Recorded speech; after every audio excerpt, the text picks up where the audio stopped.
So welcome to the next session. This is the last session today because we have a free afternoon. Is there any announcement about the dinner or not? Excuse me? Okay, there is no additional announcement. And our next speaker is Dootika Vats from IIT Kanpur, and she will be talking about Monte Carlo sampling, about MCMC important sampling via Moreau-Yosida envelopes. Thank you. Thank you, Chris, and thanks to the organizers for the wonderful week so far, particularly Sam for making it so that I could come out here. It's a little cold in the room, and I have a little bit of a cold as well, so I will cough very likely in the middle, but so do excuse me. Okay, so first I would also like to thank June for setting things up very nicely for me for two reasons. One, mine is also pretty much a methodological talk, so I'm not the only one, so that's great. There will be words, the word theorem will appear at some point, so not all is lost. But also he set things up nicely, and I will continue to explain things in that same direction. So, okay, let's start. So the work itself is led by Apratim Shukla, who's a PhD student of mine at IIT Kanpur, and also in collaboration with Eric Chi, who's at Rice.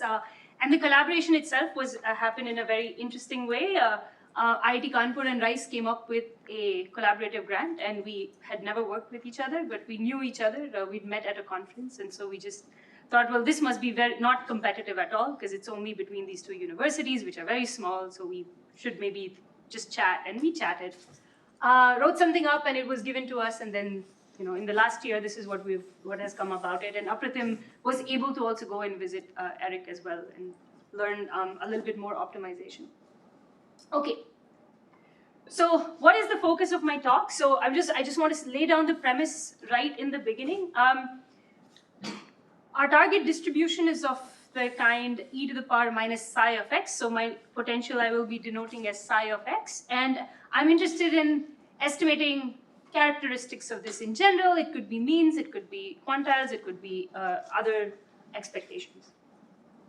What are the kinds of targets I am going to be interested in? Well, we're restricting our attention to log concave distributions, and also distributions that are potentially non-differentiable or don't have smooth gradients, so are not gradient Lipschitz. And so this is really the scope of the target distributions I'm focusing on.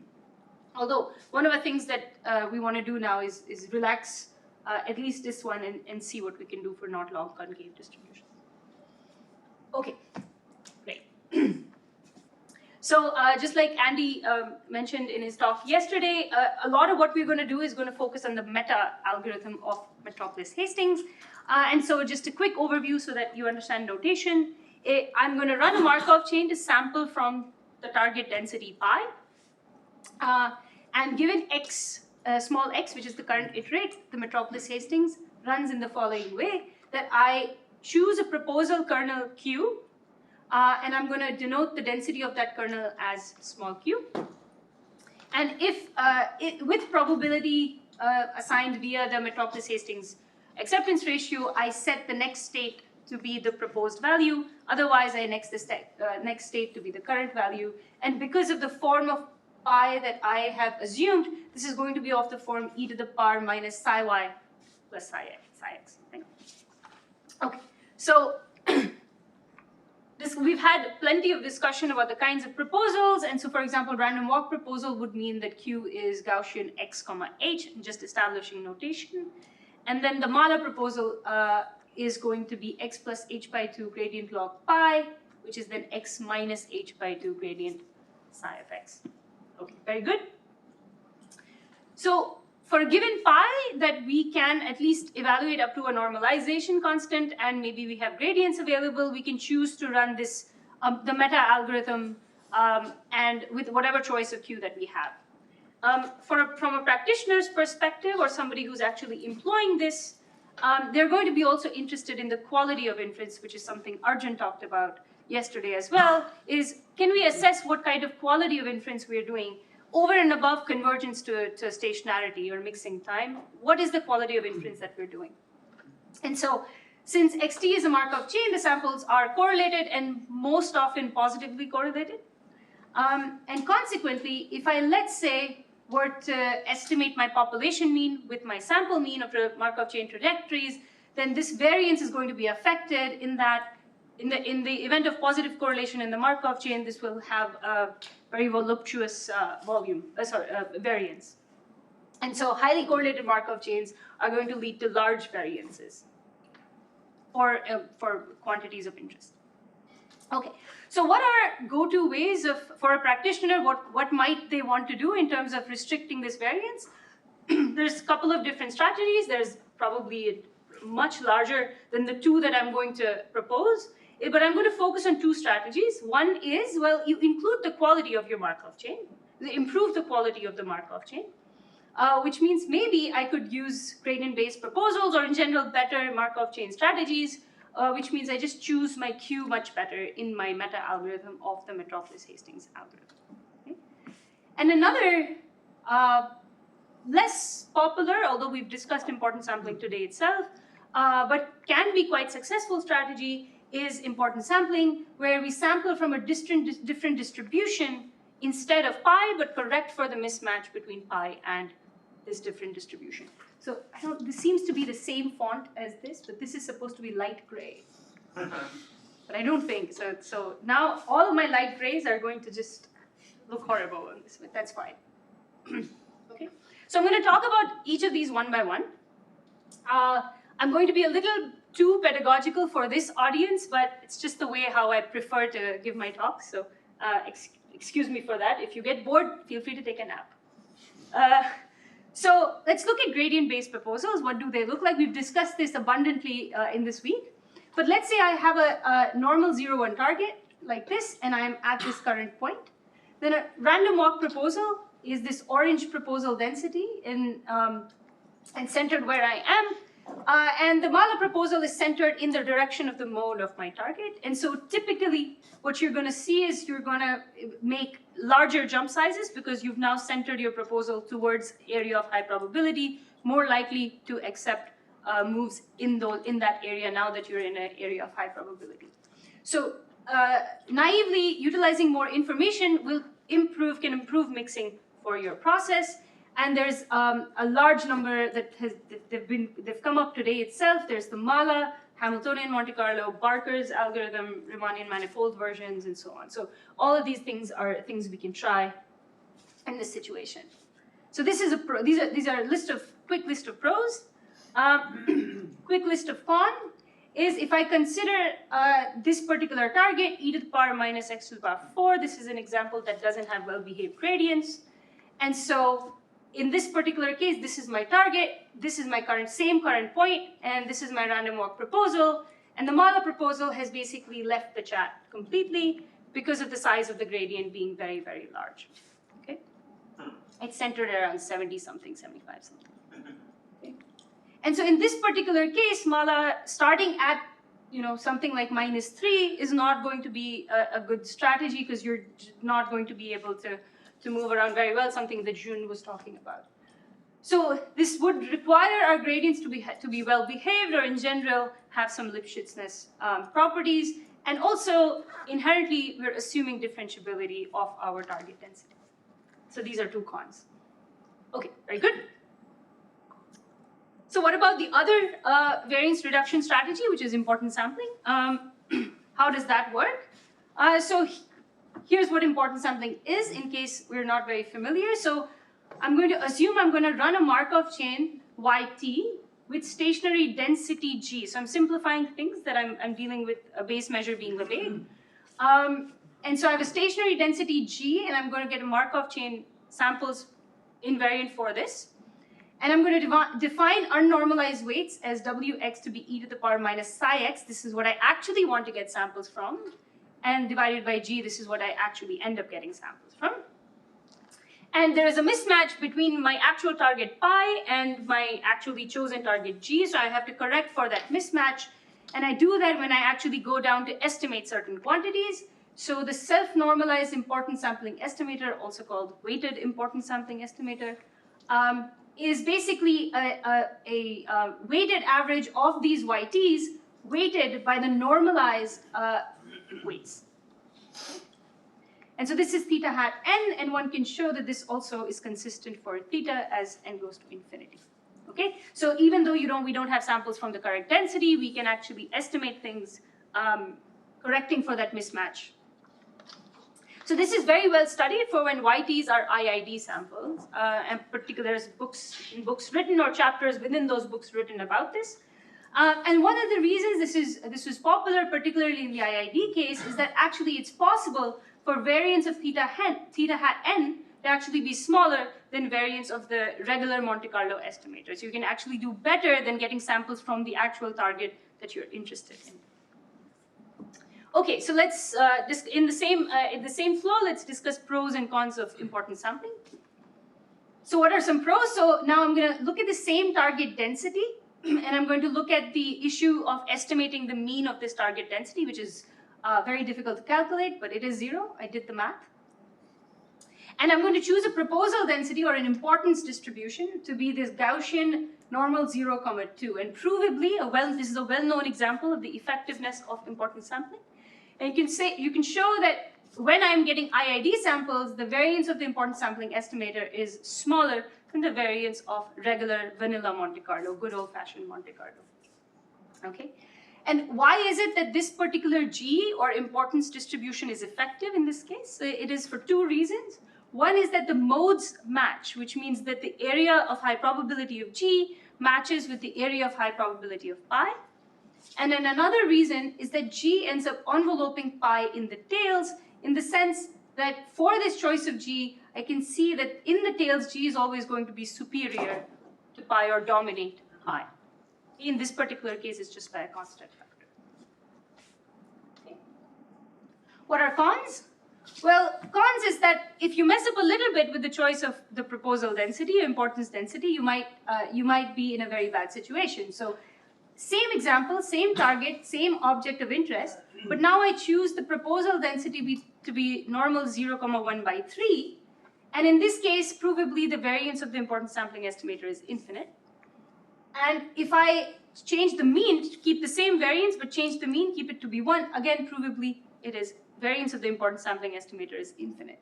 In this particular case, it is infinite because on this side, G dominates, the tails of G dominates pi in the tails, but on this side, it doesn't dominate in the tails. So, of course, in a one-dimensional case, I can just plot in it and say, oh, there's the mode, there's the tails, slap something on there that's effective and call it a day. But in a complicated Bayesian-style high-dimensional problem, it can be quite challenging to find effective proposals in high dimensions. Okay? And so that's really what we're proposing a solution for. And our answer to this is via something called Moreau-Yosida envelopes. So these are envelopes of the distribution itself. Yes. Okay, so what are our assumptions? Well, first, the class of problems we are going to be restricted to, like I said, is when pi is concave, which means psi of x is convex, and I'm going to assume psi is also lower semi-continuous. And so that's my target density. And so what is a Moreau-Yosida envelope? Well, Moreau-Yosida envelope for pi is for a given lambda greater than 0, I envelope psi of x to psi lambda x, which is the infimum of y in Rd, of psi y plus 1 by 2 lambda, norm of x minus y squared. Okay, okay, that's something, and when I saw this for the first time, I was very confused, and so typically visualizations are very helpful for me, so I'm going to do the same. I'm going to try and visualize what this psi of lambda x looks like for pi proportional to e to the power minus absolute value of x. And so here's what I start with. Psi of x is this here, so it's the absolute value function. And I'm going to plot psi, I'm going to try and intuit what psi lambda x looks like. So what we're going to do is I'm going to basically, let me do one of these. So I'm basically plotting the inside of this infimum statement. So I'm plotting psi y plus 1 by 2 lambda x minus y squared for various values of y. Okay, so if I fix a value of y, this is nothing but a quadratic in x, where the minima is happening at x equals y, right? And the value at the minima is just psi y. So at y equals minus 2, which is this point here, I just get a parabola where the minima is at minus x equals minus 2, and that point actually lies on psi. Right? So again, I'm plotting this inside, whatever's inside this infimum for various values of y. So I'm going to visualize this now as a function of x for various values of y. So I do that, but I can do it I can do another one. I can do it y equals minus 1.5. So I get something like this. Again, its minima happens at minus 1.5, and it's a parabola like that. And I can do the same thing and then keep doing this. Right? But now, oops. Okay, very nice, thank you. But now, I'm not very interested in this function itself. I'm interested in the infimum of this function for a given value of x. So for a given value of x, let's say x equals minus 2. So on the x-axis, I have x. At minus 2, the smallest value I'm seeing is somewhere on this line. So that's going to be my value of psi lambda x. At x equals minus 1, the smallest value is here. And so that's going to be my psi lambda x, and so on.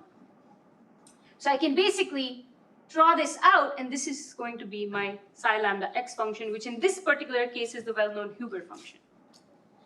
At least in robust statistics, well-known. Can we understand why you impose convexity on your original potential?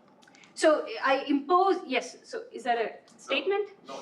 Sorry, yeah, question. A comment. I mean, yes, if exactly. If it's non-convex, then you would fill up space exactly. where there's nothing. Exactly, exactly. So if it was not convex, then, well, this is not guaranteed to be, so currently this is convex and this is strongly convex, so the infimum is actually attained, and I can replace that with a minimum.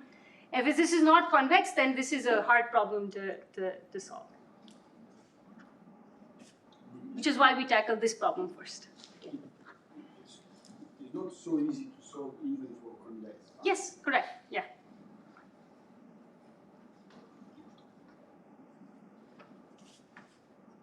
Okay, but that only gives me psi lambda x. What do I do with it? Well, I'm gonna basically exponentiate that.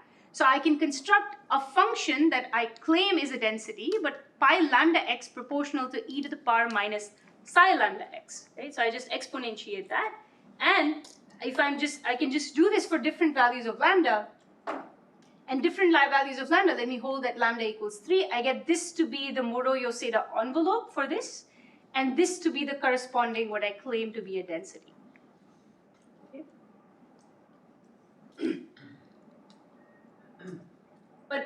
But I can claim it to be a density because the properties of these are fairly well studied. And so pi lambda x is actually a valid density, not just for the Laplace, for the class of problems we're looking at. And this is supposed to be in grade. So now this would feel like I don't know what punctuation is, but I do. But pi lambda x is a valid density, which means we can sample from it. Psi lambda x is convex and shares minimizers with psi of x, which means the modes of pi and pi lambda will match, which means that it has a potential to be a good importance sampling distribution. I can see that pi lambda, quote unquote, envelopes pi in the tails, which again indicates that this could be a good importance distribution. And psi lambda x, this function is differentiable and gradient Lipschitz, so it is amenable for your typical gradient-based algorithms. Okay. So this is really these 4 points basically give us motivation that okay, what we can do is implement importance sampling for pi lambda x, and then go ahead and correct for the mismatch that happens via importance sampling. Okay, so where has Moreau-Yosida envelopes been used in the literature? Quite a fair bit. We had 1 to 2 posters on this as well. So one of the first papers in like core statistics was by Marcela Pereira, who basically used for non-differentiable targets the gradient of psi lambda x in the Mala proposal, replacing the Mala proposal, but then corrected with the correct MH filter, so corrected for pi. And this is called P Mala, and this is what we'll call P Mala. And so what we will compare our results with is P Mala and P HMC, which is like an HMC version of this strategy of replacing the gradients of psi with gradient of psi lambda, and this was done by Chari et al. In an IEEE publication. And another strategy is to do essentially an unadjusted version, and so that's what this review paper did, is to basically run the unadjusted version without the accept reject step. And so because we're focusing on exact MCMC or exact estimation, we're going to focus on comparisons with this. Okay, so what is our final strategy? Well, we say we're doing MCMC importance sampling via Moreau-Yosida envelopes, and we're very excited about it because of the exclamation point. And so what you do is you fix a lambda. So lambda is fixed. So for a fixed lambda, you run your choice of gradient-based MCMC invariant for pi lambda. Okay, so now this is up to you which MCMC you want to run for pi lambda. You choose your favorite one. And if it turns out to be gradient-based, then great. If it's not gradient-based, then fine as well. Again, you choose whichever you want to run. The gradient of psi lambda x is x minus the proximal mapping for psi at x divided by lambda. And the proximal mapping is nothing but the argument that actually minimized your Moreau-Yosida envelope at that point. Okay, so this is something you're going to need to actually implement this. And then, well, you did all of this, great, but then your samples are from pi lambda, which is an approximation to pi, so you correct for the mismatch between pi and pi lambda, which means you do importance sampling. So you basically correct this using the self-normalized importance sampling estimator, and theta hat my is my is, or MYIS estimator. Okay? So this is the strategy, and again, a pro is that if you have a non-differentiable pi, you can actually now employ this. But as is the case for many importance sampling strategies, we don't know whether the variance of this is available to us or not. Does it exhibit finite variance or not? And so that's what I'm going to address in the next slide.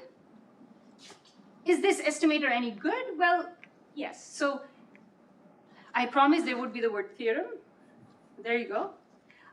So let xt be your pi lambda ergodic Markov chain that we assume is geometrically, geometrically ergodic. Now, basically, we have to assume things that require the existence of a Markov chain CLC, and the choice of conditions we've gone with is, because we're sticking to reversible algorithms, we've gone with geometric ergodicity with 2 moments on x under pi. Then your importance sampling estimator exhibits asymptotic normality, where the expression of lambda is available to us, and it has 2 components. I'll come back to the capital lambda. I should not call this lambda, because when I say, I can't really say capital lambda and small lambda, I keep forgetting, but this should be called something else. But the asymptotic covariance matrix here has sigma here, which is because of the fact that we have a Markov chain running on pi lambda, so it's a sum of infinite covariances. And then I have 1 by the expectation of the weights squared, and that's because of the fact that we're running an importance sampling strategy. And then I have these mappings over here. That's because of the fact that we're doing that's because of a delta method argument, basically. And the proof actually is fairly simple. It uses delta method and Markov chain central limit theorems, and uses the fact that by virtue of employing Moreau-Yosida envelopes, our weights are bounded by 1. Unnormalized weights are bounded by 1. So finiteness of the asymptotic variance is absolutely guaranteed for whatever choice of lambda you employ, which itself is cool. But then there's other questions. When do we have geometric ergodicity? So the interesting, or this easy thing over here is that eventually all we're running is a gradient algorithm on pi lambda. So all the wonderful results by people in this room on the effectiveness of those algorithms can be employed directly. So because we're going to run Mala and HMC, we have results that are coming from Roberts and Tweedy, and then results coming from Sam's papers. And we have results in general, but just for clarity, I'm going to focus on this family over here, where essentially in the tails, I consider pi such that in the tails it exhibits this form, and when I change values of beta, I get different tail structures. And so what's known in the literature? So I'm going to consider pi to be of this family. So when pi is of this family, and beta is between 1 and 2, 1 inclusive, then pi mala is geometrically ergodic, so is pi HMC. And the consequent pi lambda that comes out of this pi, that is also geometrically ergodic for pi mala and pi lambda HMC. Right? So if pi is in this family, then pi lambda mala and pi lambda HMC is also geometrically ergodic. When beta is 2, essentially I have Gaussian tails. Then all of them are geometrically ergodic if tuned appropriately. Right? So for particular choice of tuning, for particular windows of tuning, they are geometrically ergodic. But really the utility comes in thin tails, or is when the original distribution pi has beta greater than 2, then pi mala and pi HMC are not geometrically ergodic. But because pi lambda essentially will have Gaussian tails because of the Moreau-Yosida envelopes, pi mala and pi HMC are geometrically ergodic if tuned.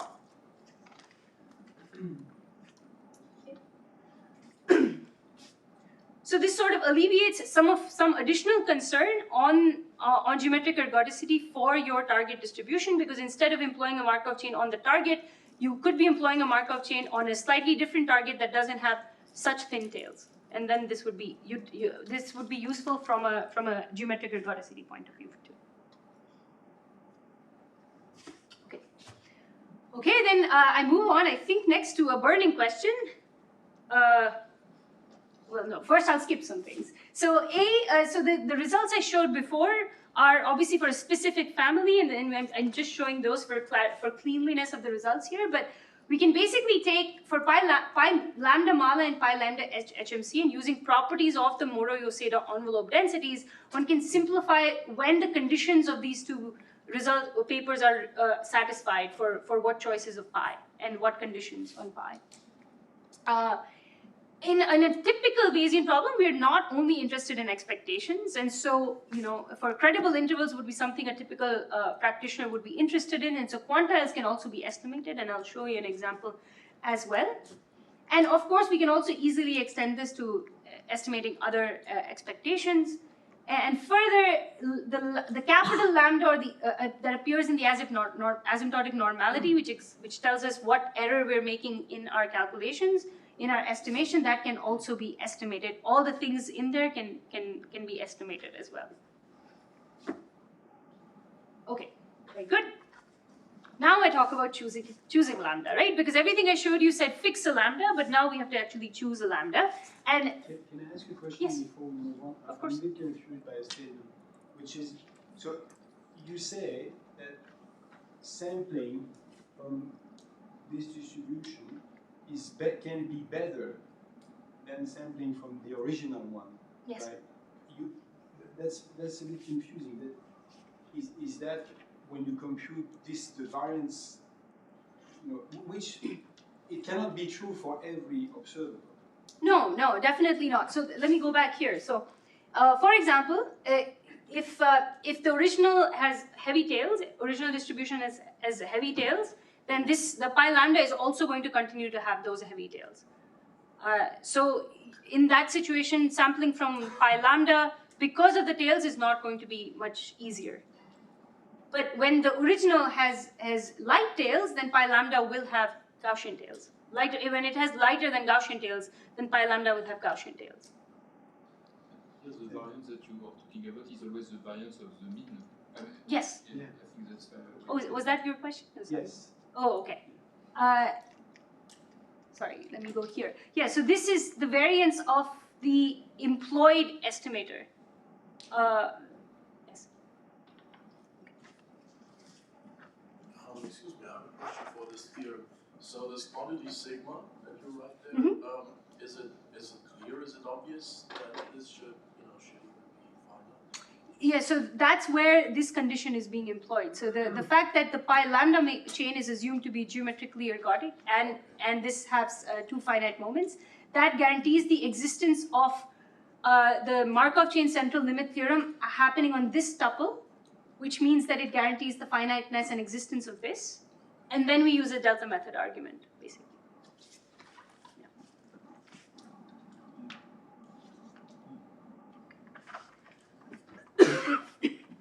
I also promised I'll cough. So I'm landing those promises. So, okay, so let's think. There's more theorems for you. So So the first is very simple. So in general, understanding what the exact form of pi lambda would be for a given target is challenging. So I'm going to look at very trivial problems in this slide. Let's assume that pi is the density of a normal with a covariant structure omega. Then with some quick calculations, one can show that the Moreau envelope density is omega plus lambda IP. Okay? Which means that if you are starting with a heavily ill-conditioned target, then your Moreau-Yosida density is much better, or could be much better conditioned by a factor of lambda on the diagonals. Okay? So this gives the hint that if I am dealing with a target density pi, and both have similar tails, pi and pi lambda, in practice, because running a Markov chain on an ill-conditioned distribution can be quite challenging, it might be easier to run a Markov chain on pi lambda because it's not going to be as ill-conditioned. Of course, this result is only on Gaussian. Here's another one. So let's assume now that omega over here has eigenvalues d1 up to dp. So this is a p by p matrix. And now, again, for general MCMC, on this it's hard to analyze, but if I get IID samples from pi lambda, so I can magically get independent samples from pi lambda. And if I'm interested in estimating the mean, then the value of lambda that minimizes the asymptotic variance satisfies this equation. Great, that's not very helpful, but we can show that this lambda star is bounded between the lowest eigenvalue by p and the largest eigenvalue by p. So essentially, in this case, the optimal lambda scales linearly with dimension. Okay. So how does this help? For a given problem high dimensional, you can sort of adjust lambda low to be small according to the dimension of the problem. Okay, but these are all theorems that are not employable in practice because I'm not doing IID sampling and I'm certainly not sampling from a Gaussian. So what do we do in practice? Okay, so now here are heuristics. So the first heuristic is pi lambda could be better conditioned, which would then encourage better mixing. So that's something to keep in mind. And I'm going to try and choose lambda in such a way that the asymptotic variance over here is minimized. Now what is this made of? It's made of this part and this part. This is an attribute of the problem that I can't really change, so that's unchangeable. Right? So things I have control over are sigma by the choice of my Markov chain, and things I have control over are these weights by the choice of my proposal. Right?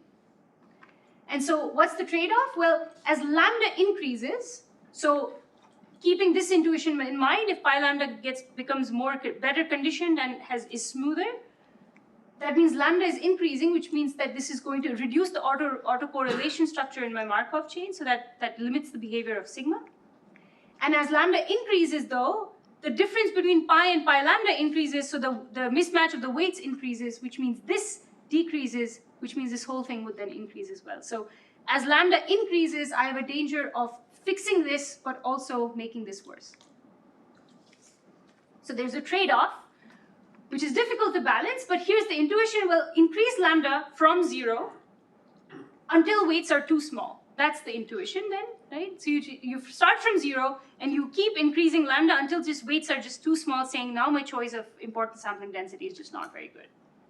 And how do you assess whether weights are too small or not? Well, we can go back to the importance sampling literature and appeal to effective sample size in the importance sampling literature. And so there we say, okay, well, if NE is the effective sample size, and so if NE by N, so the effective sample size per unit, which is the square of the first moment of the weights divided by the square of the, divided by the second moment, if this value in the IID literature, we just want this value to be very close to 1. But if it's very close to 1, then I'm just going to pick up I'm just going to pick up lambda to be equal to 0, which is not effective because I'm doing MCMC sampling. And so what I want is basically this to be not too large, but also definitely not too small. So choosing, and this is where empiricals come in, so we've found that choosing lambda so that NE by N is between this window is fairly effective. So how do you know that such a lambda exists? It's a great question. I believe you can show that if you study the squared, you can show that the variance of the weights is basically going to increase as a function of lambda, and then this is nothing but the square of the first moment divided by the second moment. It's a good question. We haven't thought very carefully about that.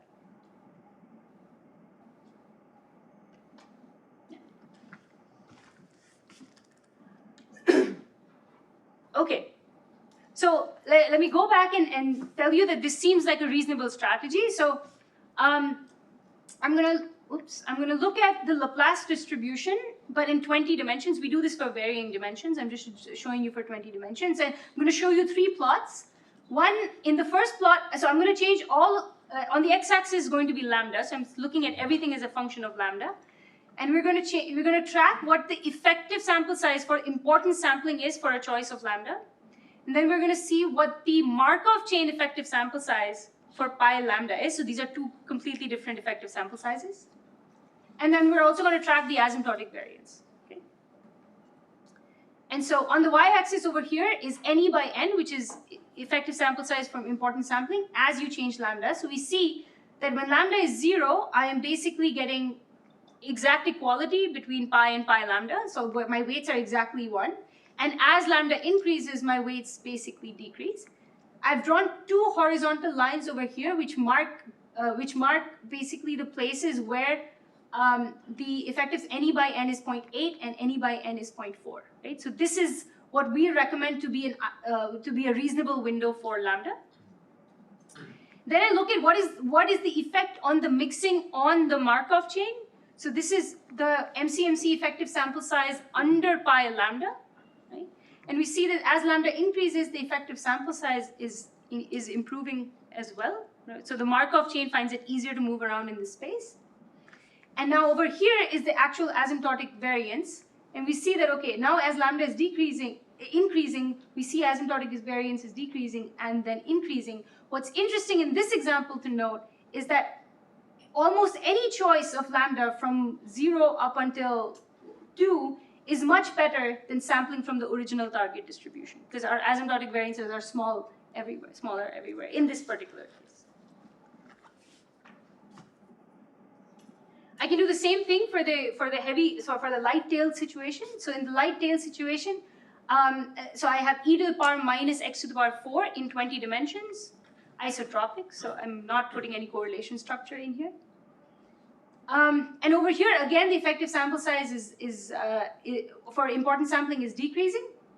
Again, I marked the windows. The effective sample size for the actual Markov chain is improving. And then over here, we can see that visually, I can see that the way we've chosen lambdas, there's a penalty for choosing very high lambdas, right? So that penalty comes in very quickly. But over here, again, in this window, we see that this is fairly robust.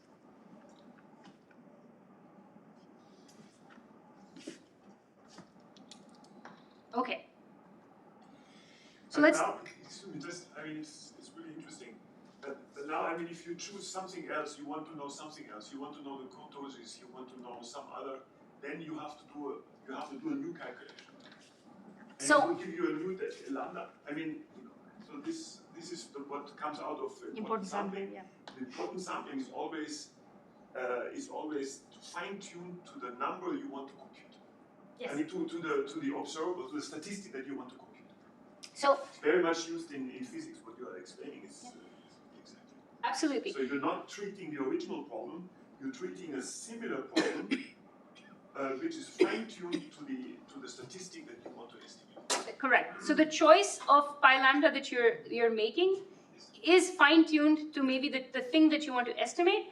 But if you want to estimate something else, you can still use those same samples, but it's not fine-tuned to estimate that. Yes, that's correct. That's a universal criticism of important sampling. It's not a criticism. No, it's a property. It's a fact of life. Yes. It's a fact of life. Correct. But if you want to get, for example, quark masses or whatever in physics, something, yeah. You don't have to simulate the original model. Sometimes it's a very good idea to simulate another something model, else, yeah. which will give you just the quark mass faster. Yeah.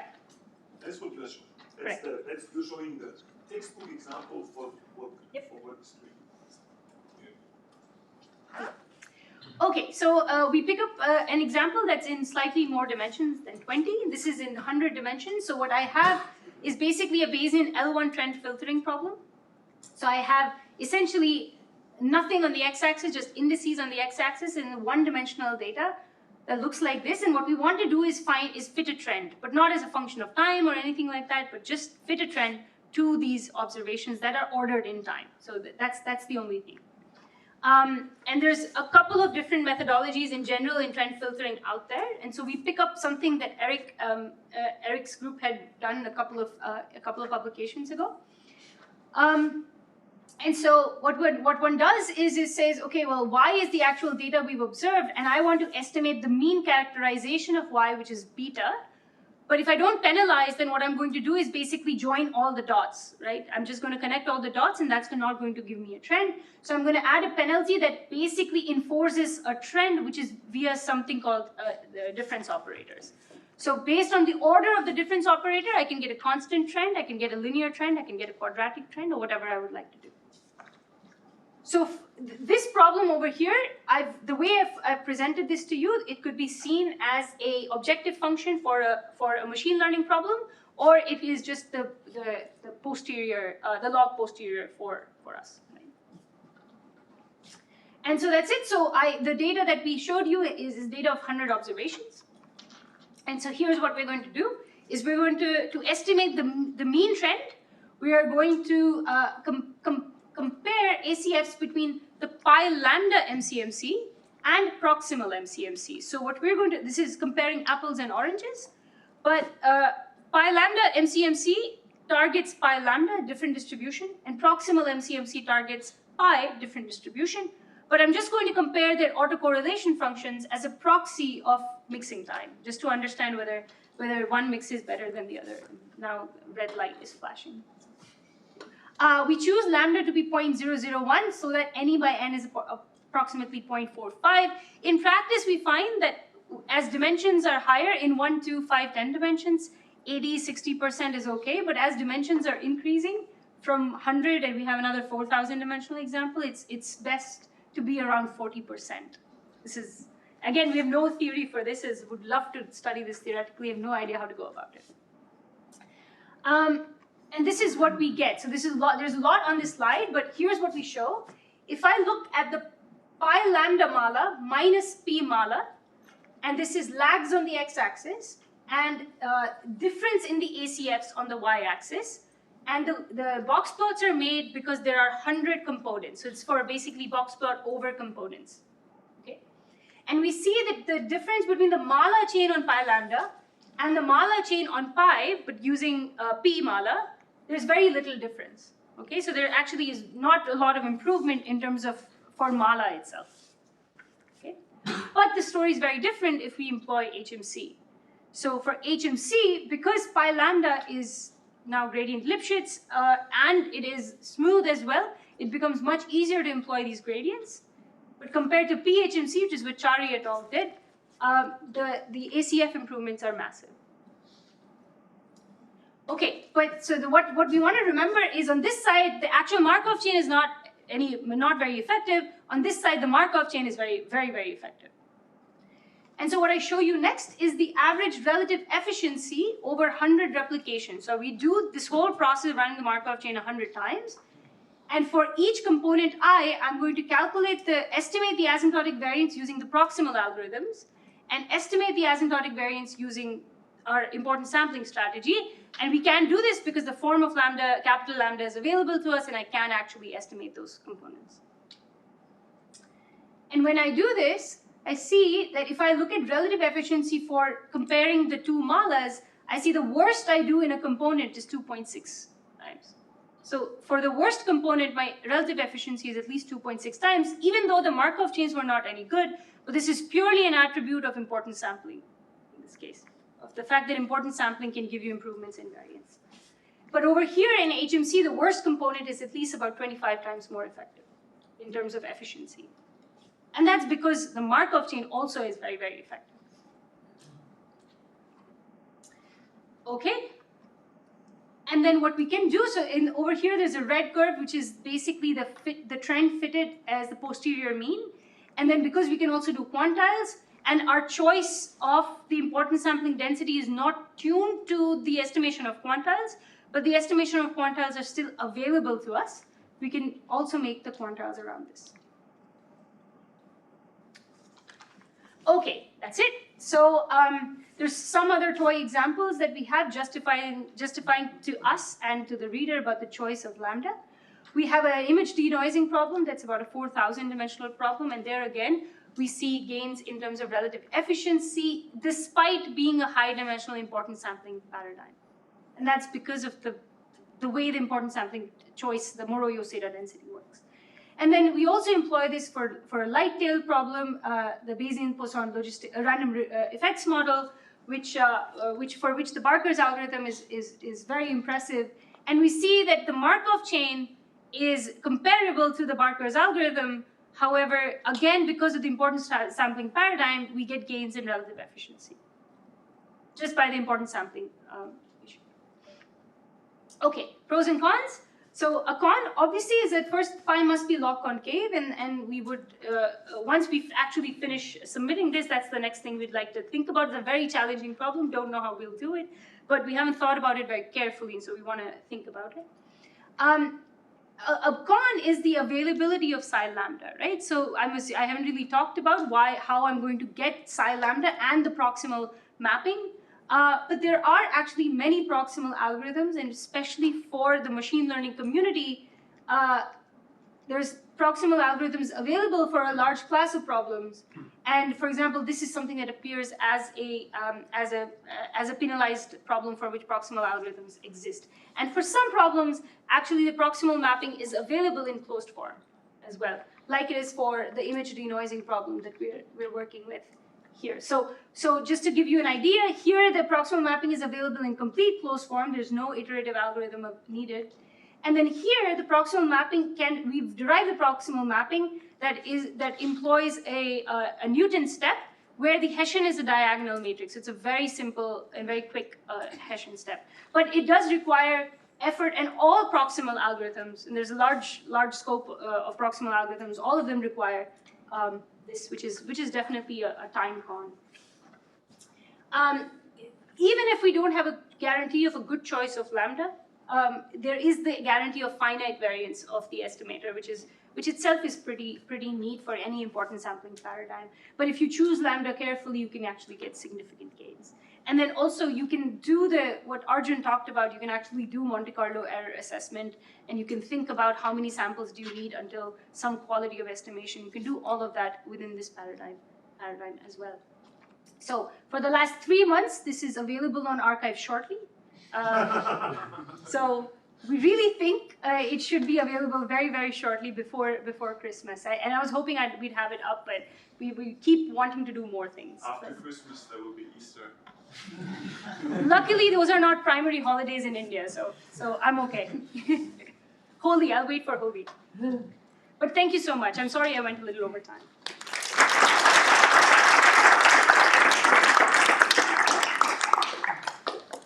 Questions for Dootika? Yes, thank you. Could you click back to the pros and cons quickly? Yes. So the first thought, that's good. So the con that pi must be log concave is only kind of true, right? In the sense that if you choose your lambda small enough that the inner optimization problem is convex, you can do absolutely everything. Could you say that again? As in, when you define the Moreau envelope, if lambda is small enough that that thing that you're optimizing is convex, right? That psi plus blah, blah, blah. Yeah. Then you're in business, right? That you can evaluate this and the thing is still well defined. But the problem is pi lambda x is not going to be concave. So you're right that the proximal solution may not be an issue, may not be that big of an issue, so you can't implement this. But the problem is, for an important sampling strategy, you don't quite know what's happening with the modes anymore.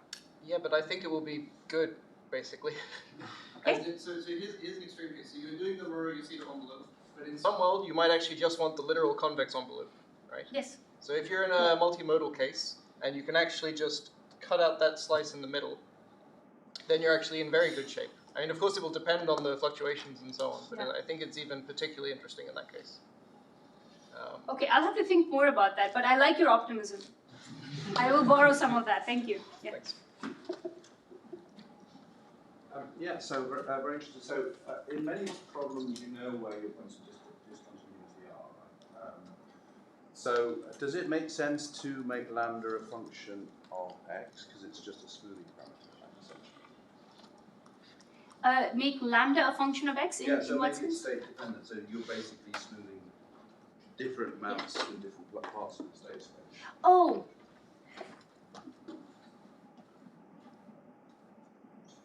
Yes, I think it would definitely make sense. So, for example, we might want to smooth more. Some situations we might want to smooth more in the tails and not so much in where the actual where the business is happening. For example, yeah, definitely. And in fact, I mean, I was talking to Sam about this. There's very much the possibility of naive adaptation of just running an adaptive strategy to adapt lambda universally, but there's also the possibility of on-the-go local adaptation, so that you actually change the target distribution based on the choice of x for every kernel iteration. But yeah, definitely very true. Yes. If we elaborate on that question, what would be the objective? So in terms of if we want to solve it variationally, I suppose I want to do a lambda and I can vary it in space, or you could even put a covariance matrix. You know, it doesn't need to be like a scalar.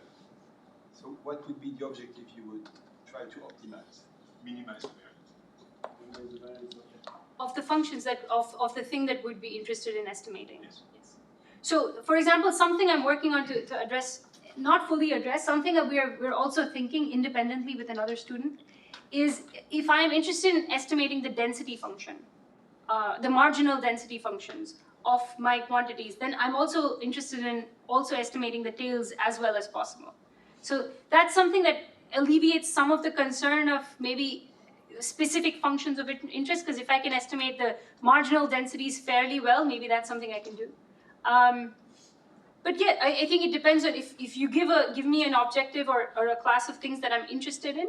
It could be means, it could be variances, it could be quantiles, and then I could try and minimize the variances appropriately for that. Choose lambda adaptively in order to do that. So it would require careful thinking about the geometry of this situation for sure. So even for constant lambda, do you know of any results where they compare essentially the chi-square divergence between pi lambda and pi to get non-asymptotic balance, given the IID sample from pi lambda? No, but no. So there's not a lot that we've seen that actually gets samples from pi lambda. Sure. That's why the interest in actually measuring that distance has not really been well studied. As far as I know, I could be missing out on literature, except for the review article by Alain Durmus. But then they're targeting the discretized version for pi lambda SDE, which can convert to something else. But no, I don't know. Sorry, I think I interrupted you. No, I was just saying this is really an ideal case, and if you don't have anything for the ideal case, then it's going to be difficult for discretized version. Yes, exactly. It's going to be, yeah. I would imagine that even in the ideal case, that chi-square divergence will blow up exponentially. Yes. Yeah, I think you're right. Yes. Yeah. But I haven't seen any work on this. But yes, the mismatch will definitely happen exponentially. Last question, maybe? Yeah, so about the lump concave case, so something which is easy is when you have a sum of convex plus Lipschitz, which is, I think, quite yes. usual setting in the optimization at least. And it seems to me that typically, so you would do the Moreau-Yosida only on the yes. convex part. It seems to me like in Bayesian settings, it would be typically the case where the convex part with problems is typically the prior, and then the observation is maybe not the same. Yes. So this is this is something we're very interested in looking into more. So. And this is something the Durmus review article paid attention to, is basically taking your potential, breaking it up into a part that's differentiable, a part that's not differentiable, typically coming in from a prior. There's two issues for the important sampling behavior, is that when the Moreau-Yosida envelope of the non-differentiable part and then that whole density doesn't match modes with pi anymore. But it's still enveloping in the tails. So it doesn't match modes, but it still envelopes in the tails, and so it could still be effective, and that's something we do want to look at. But we started with that, but we saw that there wasn't mode matching, so we paused that idea. And then the other issue is that your Lipschitz-ness is only then on the Moreau-Yosida part, which is the non-differentiable part. And so you basically take along the Lipschitz constant for the differentiable part, and if that's not very well behaved, then the gradients for this whole thing may not be very well behaved to begin with. So, yeah. But yeah, definitely something we want to do for time constraints, because it's much easier to envelope the part for which there's abundant literature. Okay, let's thank Dootika again.